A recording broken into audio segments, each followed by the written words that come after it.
রমেশবাবু ঠিক যেমনটা বলেছিলেন, সৌম্য সত্যি এয়ারপোর্টের বাইরের গেটে দাঁড়িয়ে অহনার জন্য অপেক্ষা করছিল।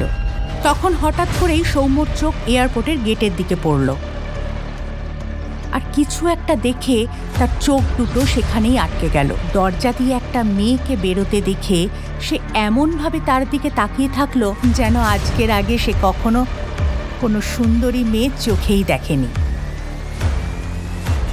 এত সুন্দরী মেয়ে তো এই শহরে আমি আগে কখনো দেখিনি। এই সুন্দরী মেয়েটি যে আসলে সৌম্য স্ত্রী অহনা। সৌম্য এত কাছ থেকে দেখেও তার স্ত্রী অহনাকে চিনতে পারে না। অহনাকে এমন স্লিম ফিগারে দেখার কথা সে বোধহয় কল্পনাও করতে পারবে না। হ্যালো মিস গর্জিয়াস, আপনি ফার্স্ট টাইম কলকাতা এলেন তাই না?